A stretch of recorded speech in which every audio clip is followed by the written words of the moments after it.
Hello everybody. तो last topic में हमने डिस्कस किया था इलेक्ट्रिक करंट और उसके एप्लीकेशन कि इलेक्ट्रिक करंट क्या होती है, कैसे प्रोड्यूस होती है और उसका डायरेक्शन हम कैसे पता करते हैं। हमने डायरेक्शन के बारे में पता किया था कि जिस डायरेक्शन में इलेक्ट्रॉन मूव करता है उसके अपोजिट डायरेक्शन में करंट फ्लो होती है, या जिस डायरेक्शन में जो हम कन्वेंशनल करंट की बात करते हैं कि जिस डायरेक्शन में पॉजिटिव चार्ज मूव करता है उस डायरेक्शन में ही इलेक्ट्रिक करंट फ्लो करती है। तो आज हम उससे आगे बढ़ते हैं। अगला टॉपिक है इलेक्ट्रिक पोटेंशियल। तो ये हम सबको पता है कि किसी भी सर्किट में, अगर मैं सर्किट की बात करूं जो हमारे बाद में टॉपिक आएगा, कि हमारे पास जो कोई भी अप्लायंस है, जैसे ये है, हमने एक बल्ब ले लिया, ये बल्ब है, हमने इधर की अप्लाई कर दिया, देन हमने यहां इस तरह का अरेंजमेंट कर दिया, एक सेल है। तो किसी भी सर्किट में, एक सर्किट है, इस सर्किट में एक से ज्यादा अप्लायंसेस हमने जोड़ रखे हैं, तो ये एक इलेक्ट्रिक सर्किट कहलाता है। तो इस सर्किट में इलेक्ट्रिक करंट, ये सेल को या बैटरी को बेसिकली सर्किट में अप्लाई करने का मेन मकसद क्या हमारा, क्यों इसको जोड़ते हैं, क्योंकि ये continuous flow of electric current, ये सर्किट में लगातार इलेक्ट्रॉन को चला के रखता है या मूवमेंट करता है, इसलिए हम इस बैटरी या सेल को किसी भी सर्किट में लगाते हैं। तो हम ये सोचते हैं कि जब हम बैटरी में अप्लाई करते हैं कि जो चार्ज है वो, सपोज एक बॉडी ऐसी है, सपोज ये बॉडी एक P है और दूसरी बॉडी है Q। By the way P में ज्यादा चार्ज है, इसमें ज्यादा अमाउंट में चार्ज है और इसमें कम अमाउंट में चार्ज है सपोज। तो नॉर्मली हम सोचते हैं कि क्या होगा, जो चार्ज फ्लो करेगा वो हायर से लो, ज्यादा चार्ज से कम चार्ज की तरफ फ्लो करेगा, ये करना चाहिए, नॉर्मली हम ये सोचते हैं। बट अगर मैं ये कहूं कि ये P बॉडी जिसमें ज्यादा चार्ज है, इसका टेम्परेचर कम है as compare to the temperature of body Q, ये हायर टेम्परेचर पे है। Q का टेम्परेचर P के टेम्परेचर से ज्यादा है, बट Q में जो चार्ज है वो P के चार्ज से कम है। तो अब चार्ज P से Q की तरफ फ्लो नहीं होगा, बट चार्ज हायर टेम्परेचर से लो टेम्परेचर की तरफ फ्लो करना शुरू करेगा। तो हम कहेंगे, जो अगर इसको करंट की टर्म हम बात करेंगे, तो करंट हमेशा किधर फ्लो करेगा, जिधर चार्ज ज्यादा है या कम है। एक दो पहले और एनालॉजी हम आगे डिस्कस कर लेते हैं, कि पहले हीट वाले समझ लेते हैं, कि हीट एनालॉजी थी। एक और एग्जांपल हम समझ लेते हैं, जैसे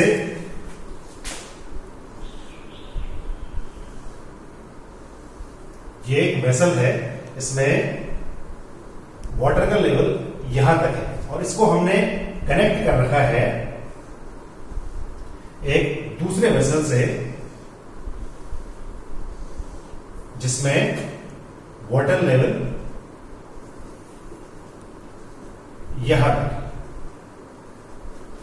तो फिगर में देखने से हमें पता है कि जो लेवल है, वाटर का लेवल है, इसमें ज्यादा है, जबकि वाटर का लेवल, अगर इसे कनेक्ट कर दूं टैप से, तो इसमें वाटर का लेवल कम है। तो A और B अगर मैं ऐसे मान लूं कि ये वेसल A है, ये वेसल B है, वेसल B में वाटर का लेवल वेसल A के लेवल से कम है, तो जो वाटर का फ्लो होगा वो हायर लेवल से लो लेवल की तरफ होगा। जबकि हमें फिगर में दिख रहा है कि इसमें जो क्वांटिटी है, वाटर की क्वांटिटी इसमें ज्यादा है, इसमें कम है। लेकिन A का लेवल ज्यादा है, B का लेवल कम है, तो वाटर फ्लो, जब टैप को ओपन करेंगे तो वाटर A से B की तरफ फ्लो करेगा।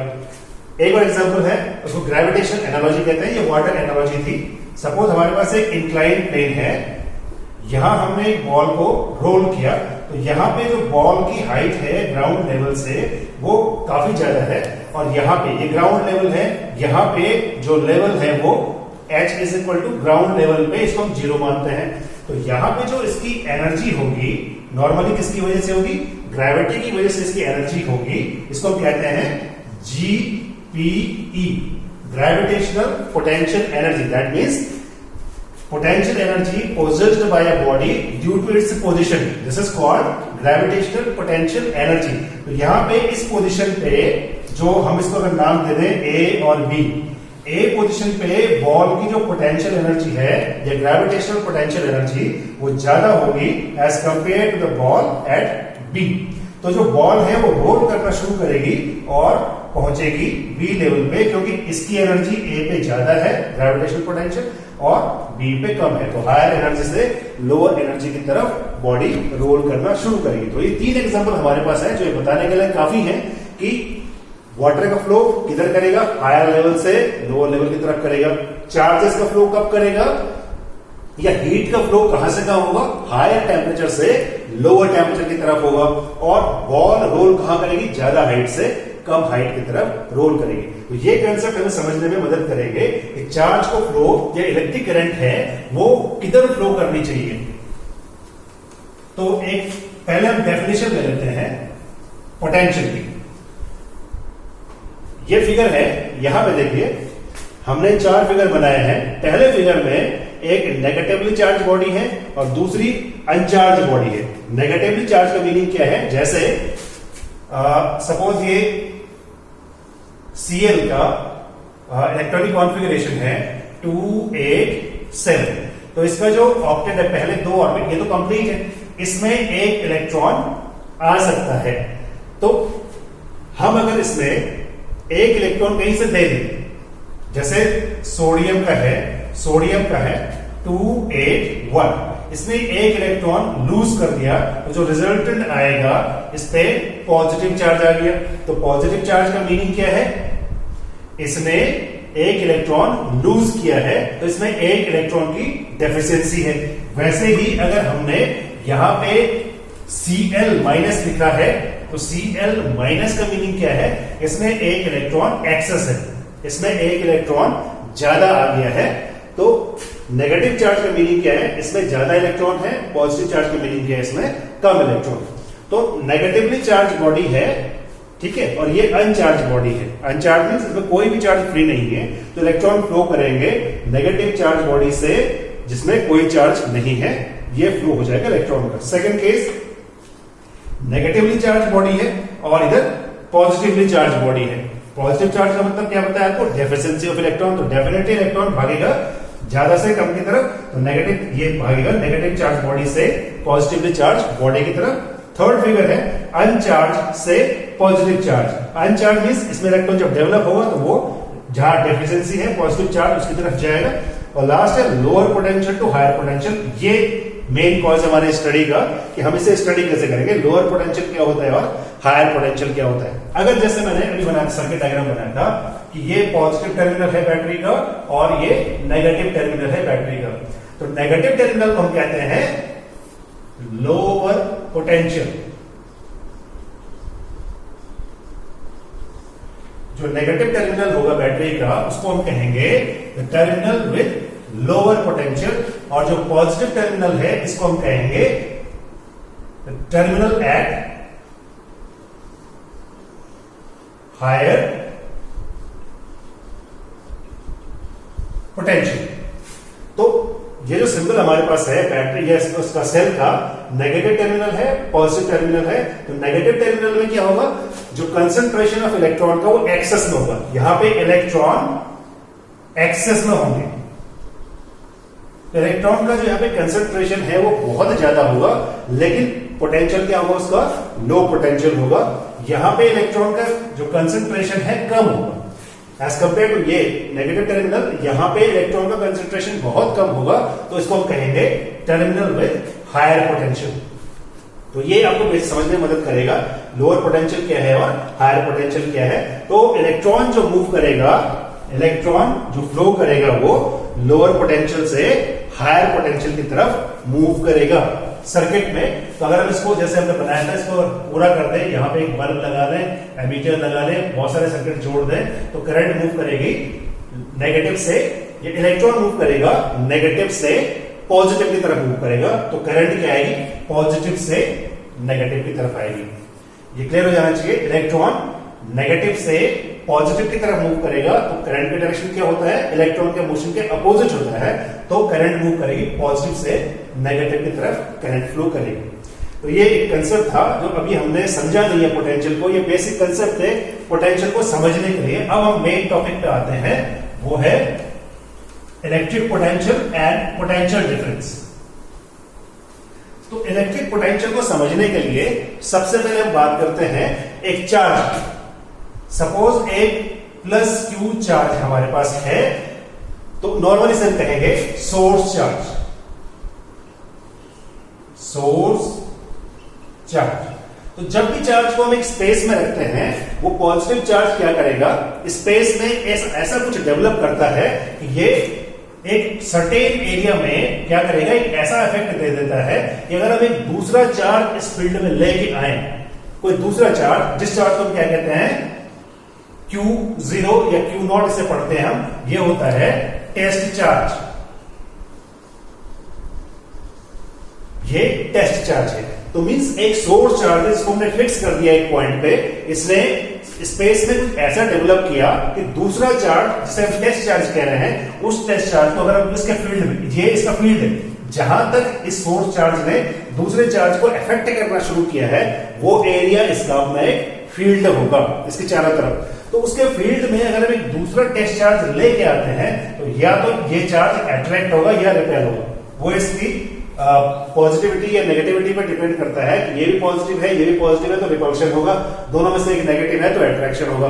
मींस एक ऐसा एरिया है जिस एरिया में दूसरा चार्ज एक फोर्स एक्सपीरियंस कर रहा है, चाहे वो फोर्स अट्रैक्शन का हो या रिपल्शन का, तो उसे हम कहते हैं इलेक्ट्रिक फोर्स।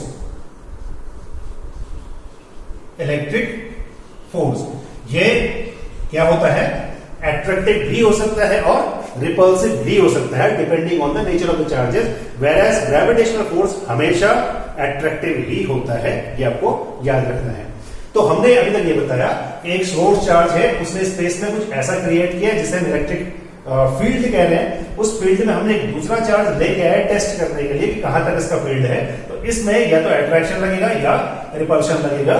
तो होगा क्या, अब इसको थोड़ा स्टडी करते हैं कि हम एक सोर्स चार्ज लेते हैं और स्पेस में एक दूसरा एक टेस्ट चार्ज उसके एरिया में लेके आते हैं, तब क्या होगा।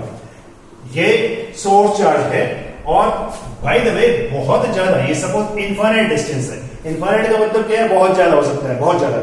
तो ये इंफिनिटी से हम एक दूसरे टेस्ट चार्ज को लेके आए इस पॉइंट तक, let this point is P। इस पॉइंट तक हम एक टेस्ट चार्ज को लेके आ रहे हैं, ठीक है। अब क्या होगा, सपोज इसका जो फील्ड है वो यहां तक था, जब ये फील्ड से बाहर था तो हमें कुछ नहीं करना पड़ेगा, बट जैसे ही आप इसके फील्ड में एंटर करेंगे और सपोज ये पॉजिटिव है और ये भी पॉजिटिव है, तो क्या होगा, ये सोर्स चार्ज इसको रिपेल करना शुरू करेगा। अब रिपेल करना शुरू करेगा, हमको उसको फील्ड के अंदर लेके आना है, तो क्या करना पड़ेगा, वर्क करना पड़ेगा, ठीक है। जो वर्क हमने किया, जो एक्सटर्नल एजेंसी है जो वर्क कर रही है, वो वर्क इसमें जो ये चार्ज यहां पे आएगा, इसके और इसके एक सिस्टम में, ये सिस्टम बन जाएगा, उस सिस्टम में स्टोर हो जाएगी इन द फॉर्म ऑफ, इसको कहते हैं पोटेंशियल एनर्जी। तो हमने क्या सीखा, हमने बताया कि टेस्ट चार्ज को इनफाइनाइट डिस्टेंस से हम एक दूसरे सोर्स चार्ज के फील्ड में अगर हम लेके आते हैं तो हमको वर्क करना पड़ता है, और वो वर्क इस सिस्टम में स्टोर हो जाता है। कौन सा सिस्टम, सोर्स और टेस्ट का जो सिस्टम बनेगा, इस सिस्टम में स्टोर हो जाएगी in the form of potential energy, और इसी को हम कहेंगे यहां पे P पॉइंट पे इलेक्ट्रिक पोटेंशियल। इलेक्ट्रिक पोटेंशियल इसका नाम देते हैं, पोटेंशियल एनर्जी ना कह के हम क्या कह रहे हैं, इसको हम इलेक्ट्रिक पोटेंशियल कह रहे हैं। तो हमने क्या बताया कि इलेक्ट्रिक पोटेंशियल क्या है, electric potential has magnitude and no specific direction. इसका सिर्फ हमने कहा वर्क किया है, हम उसका डायरेक्शन नहीं बता रहे हैं, हमने कहा कि कितना वर्क किया है, हम सब उसकी बात कर रहे हैं। तो ये पोटेंशियल क्या है, पॉजिटिव भी हो सकता है और नेगेटिव भी हो सकता है। Means potential is negative if work is done on the charge body, but potential is negative if the work is done by the charge body. हम क्या कह रहे हैं कि हमने इस चार्ज को मूव किया इंफिनिटी से इस फील्ड के अंदर, तो हमने इसमें वर्क किया, ठीक है। और अगर सपोज ये नेगेटिव चार्ज हो तो ये खुद ही अट्रैक्ट हो जाएगा, तो वर्क अपने आप होगा। ठीक है, तो ये डिपेंड करता है कि वर्क हम कर रहे हैं, ये चार्ज खुद, सिस्टम खुद ही वर्क कर रहा है। तो ये पोटेंशियल की डेफिनेशन हुई, इलेक्ट्रिक पोटेंशियल।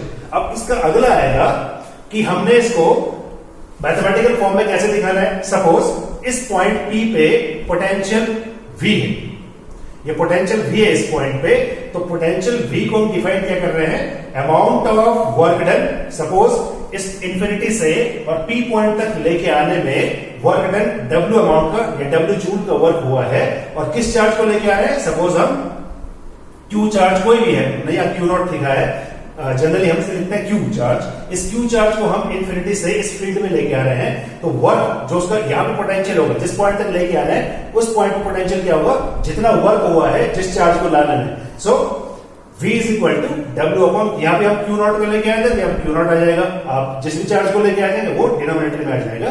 तो इसका यूनिट क्या होगी, वर्क को हम मेजर करते हैं जूल में और चार्ज को मेजर करते हैं कूलम में, तो ये यूनिट हो जाएगी जूल पर कूलम, ये जूल कूलम इनवर्स, और इसी को कहते हैं वोल्ट। जो जूल पर कूलम है इसी को वोल्ट कहते हैं। That means volt is equal to हो गया जूल पर कूलम।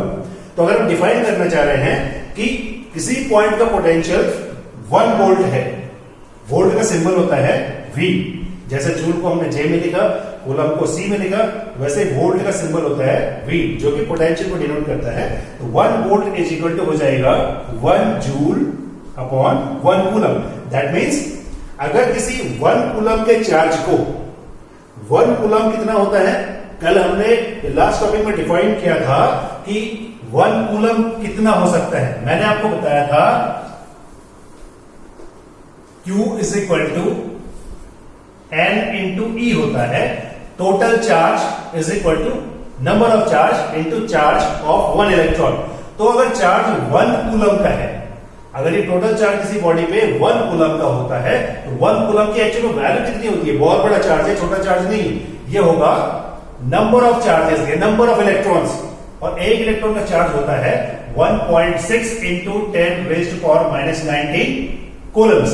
तो N, एक कूलम में कितने चार्ज होंगे, मींस कितने इलेक्ट्रॉन्स होंगे, N इज इक्वल टू हो जाएगा 1, ठीक है, 1 upon 1.6 into 10 raised power minus 19, इतने इलेक्ट्रॉन्स होंगे। जब आप इसे डिवाइड करेंगे तो ये आएगा 6.25 इंटू 10 रेज़्ड पावर 18, इतने इलेक्ट्रॉन्स होते हैं 1 कूलम के अंदर। दैट मींस 1 कूलम कोई बहुत छोटा चार्ज नहीं है, एक बहुत बड़ा चार्ज है। सो 1 वोल्ट, अगर किसी पॉइंट पे पोटेंशियल 1 वोल्ट है तो आप डिफाइन करेंगे कि 1 वोल्ट क्या होता है।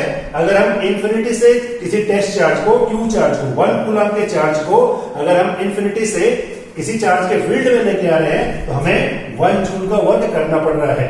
तो 1 जूल का वर्क अगर हो रहा है 1 कूलम के चार्ज को इंफिनिटी से किसी पॉइंट तक लेके आने में, तो उस पॉइंट पे जो पोटेंशियल होगा वो 1 वोल्ट का होगा। ठीक है, नेक्स्ट आपके पास है पोटेंशियल डिफरेंस। जैसे भी हमने डिस्कस किया कि किसी पॉइंट पे पोटेंशियल क्या होता है, तो हमने बताया था कि यहां पे सोर्स चार्ज है, लेट इट बी पॉजिटिव, और इससे कुछ डिस्टेंस पे हमने एक पॉइंट P चूज किया, यहां ले लिया इंफिनिटी, इंफिनिटी से एक चार्ज को हम, ये यूनिट मान लीजिए, Q नॉट चार्ज को लेके आए। ठीक है, इस Q नॉट चार्ज को इंफिनिटी से P पॉइंट तक लेके आए। तो सपोज यहां पॉइंट P पे जो पोटेंशियल था वो था Vp या V1 मान लीजिए, सपोज ये V1 है। अब ये भी पॉजिटिव चार्ज है, ये भी पॉजिटिव चार्ज है। अब आप इसको इस P पॉइंट से फिर और अंदर लेके आ रहे हैं, तो क्या करना पड़ेगा आपको, क्योंकि इसका पॉजिटिव चार्ज है, इसका भी पॉजिटिव चार्ज है, तो रिपल्शन होगा। आप इसको और अंदर लेके आएंगे तो आपको और ज्यादा वर्क करना पड़ेगा। मींस आप जैसे ही इसके अंदर की तरफ आते जाएंगे आपको ज्यादा वर्क करना पड़ेगा। दैट मींस इधर की तरफ आने में पोटेंशियल बढ़ता जाएगा, आपको ज्यादा वर्क करना पड़ रहा है, दैट मींस पोटेंशियल बढ़ता जाएगा। तो सपोज आप यहां से P से इस चार्ज को फिर से Q तक लेके आए, इस चार्ज को हम फिर Q तक लेके आ गए, पहले P तक लेके आए फिर Q तक लेके आए। सपोज Q पे पोटेंशियल V2 है, तो डेफिनेटली V2 की वैल्यू V1 से ज्यादा होगी, क्योंकि Q पॉइंट तक लाने में हमको ज्यादा वर्क करना पड़ेगा। तो Q पॉइंट का पोटेंशियल P पॉइंट के पोटेंशियल से ज्यादा होना है। और इन दो के बीच का पोटेंशियल, सपोज यहाँ पे 10 वोल्ट था और यहाँ पे 20 वोल्ट हो गया, तो पोटेंशियल का डिफरेंस कितने का हो गया? 20 माइनस 10 वोल्ट का। यहाँ पे पोटेंशियल था V1, यहाँ पोटेंशियल है V2। तो पोटेंशियल का difference of the potential means potential difference कितने का आएगा? Potential difference is equal to V2 minus V1। तो V2 माइनस V1 क्या आएगा? जितना आपने वर्क किया है, ये W वर्क हुआ है, इसको P पॉइंट से Q पॉइंट तक लेके आने में जो अमाउंट ऑफ वर्क आपने किया है अपॉन जिस चार्ज को आप लेके आ रहे हैं। ठीक है, जितना वर्क आपने यहां पे किया था, सपोज यहां पे वर्क आपने W1 किया था और यहां पे वर्क आपने W2 किया था, तो डिफरेंस ऑफ द पोटेंशियल कितना है? जितना वर्क का डिफरेंस आएगा W2 minus W1 upon Q0। तो सिंपल वही फॉर्मूला वही होगा जो आपने पोटेंशियल का अप्लाई किया था, बस यहाँ पे आपको दो पॉइंट के बीच का पोटेंशियल का डिफरेंस निकालना है। बाकी ये भी आप क्या आएंगे? Difference of the work done upon Q0 आ जाएगा। यूनिट भी पोटेंशियल डिफरेंस के सेम आएगी, इसकी भी वोल्ट में आती है। तो वोल्ट इसकी यूनिट है और वोल्ट इज इक्वल टू ये वर्क है, तो वर्क भी किस में आएगा? जूल में आएगा। और Q ये भी कूलम में आएगा। अगेन पोटेंशियल डिफरेंस आप वोल्ट में नापेंगे। 1 वोल्ट का पोटेंशियल डिफरेंस कितना होगा? आपने अगर एक पॉइंट से दूसरे पॉइंट तक ले जाने में 1 जूल का वर्क हुआ है एक कूलम के चार्ज को मूव करने में, तो उन दोनों पॉइंट के बीच का जो पोटेंशियल डिफरेंस होगा वो 1 वोल्ट का होगा।